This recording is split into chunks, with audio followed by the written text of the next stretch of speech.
Goeiemôre vriende, dis vandag Dinsdag die 4de Augustus 2026.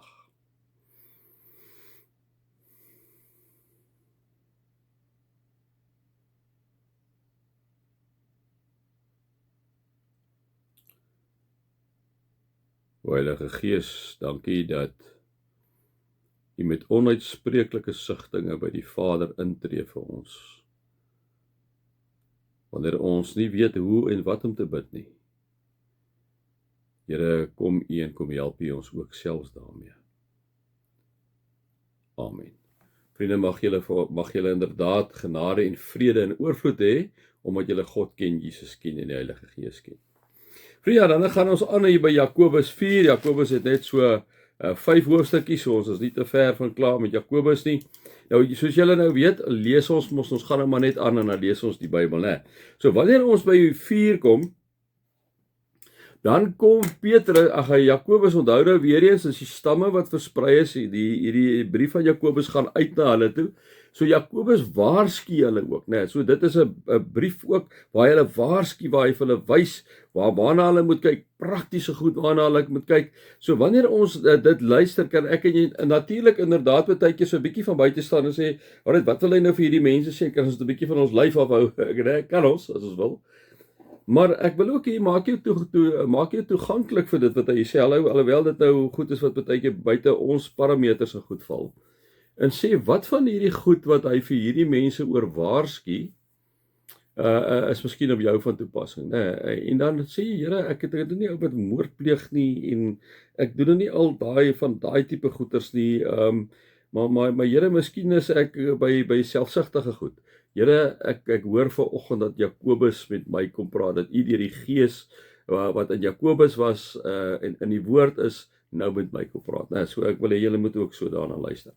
Nou kom sê hy hierso, onthou ek kom praat met die mense wat versprei. Sê, waar kom die stryd vandaan? Vra hy vir hulle. Waar kom die rusie onder julle vandaan? Dit lyk my hulle taamlik 'n bietjie beklei.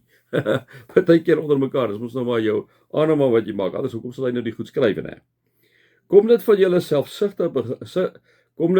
selfsugtige begeertes wat gedurig binne in julle woed? Kom vra hy, né?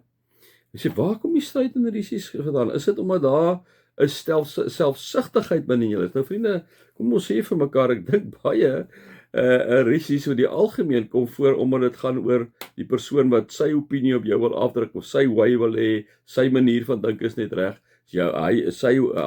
Is my way or the highway. En dit is so. So daar kom baie keer rusies voor ook in ons tye. Liewe vriende, as gevolg van selfsugtige begeertes, né? Ek wil dit so hê. En omdat ek wil sê, gaan ek jou maak dit en dit en dit doen, né? So dit is so. Waar kom die stryd vandaan? Waar kom die rusies onder julle vandaan? Kom dit nie van julle selfsugtige begeertes wat gedurig binne in julle woed nie? Julle wil dinge hê, maar kry dit nie en wil dan moord pleeg. Julle is jaloers op 'n ander man se goed en kan dit nie in die hande kry nie, en dan maak julle rusie en beklei julle, presies wat ek nou vir julle gesê het, né? En in ons land is dit vir 4 hoogtyd, vriende, ons weet.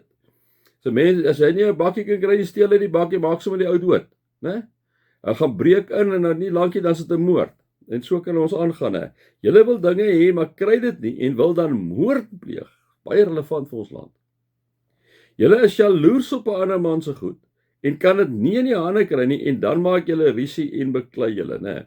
En ek moet eerlik sê, wat dit dan betref, het ek nou nog nooit in my lewe regtig ervaar nie, maar ek het al wel baie stories gehoor van ander mense en vriendekringe wat selfs gebreek is as gevolg daarvan, hè. So dit is maar goed waarna ou moet kyk. Julle kry nie omdat julle nie bid nie. As julle bid, ontvang julle nie omdat julle dan verkeerd bid. Julle wil net julle selfsugtige begeertes bevredig, kom sê Jakobus nou vir hulle, né. So dit is so dat wanneer ek en jy bid, ek baie keer vir julle gesê, ons moet besop dat ons gebede nie wenslysies word nie. En lysies word vir die Here sê, Here, sal jy dit doen, sal jy dit doen, asseblief, sal jy dit doen, sal jy dit doen, sal jy dit doen. Eintlik is jou gebed raak eintlik 'n voorskrif vir God wat hy moet uitvoer, né? Wenslysie. Ons kan nie so met God omgaan nie. Nie dat ek en jy natuurlik nie met God kan gaan praat en sê, Here, iets wat ek baie graag wil hê, maar kom los dit in U hande, asseblief wil U nie vir my help daarmee. Natuurlik is daar niks meer verkeerd nie, né? Maar dit gaan nie net altyd, gaan kyk 'n bietjie oor waaroor ons bid baie keer vir ons kinders, ons werk en ons alles, en as jy daar klaar is, kom jy agter, maar jy het net 'n lysie versoeke gerig tot God wat hy moet doen. In plaas daarvan om te luister wat die woord sê, die stukkie wat jy gelees het, gesê, Here, ek het kom hoor dat deur die woord vir my vandag sê, ek moenie selfsugtige begeertes hê nie. Ek het vandag by u kom hoor dat ek moet besop om jaloers te wees. Ek het by u kom hoor vandag dat ek nie verkeerd moet bid nie. Dit nie net moet gaan oor my selfsugtige begeertes nie. En dan gaan hy aan, dan sê hy, weet julle nie, julle ontrou is, dat vriendskap met die wêreld vyandskap teen God is nie? Wie 'n vriend van die wêreld wil wees, wys daarmee dat hy 'n vyand van God is. Of dink julle dat die skrif sonder rede sê dat God die gees wat hy in ons laat woon, heeltemal vir homself wil hê, nee, maar die genade wat hy het. Nou dit is baie belangrik vir jou. Onthou, ek sê altyd in die Bybel sê dit baie pertinent, sommer hier in Eksodus 20. God is 'n jaloerse God. God soek jou volledig vir hom. Die skrif sê of dink julle dat die skrif sonder rede sê dat God die gees wat hy in ons laat woon heeltemal vir homself wil hê, né? Daarom sê ek vir julle vriende, die groot goed wat ek en jy moet betrokke by wees, is om in die teenwoordigheid van God te wees.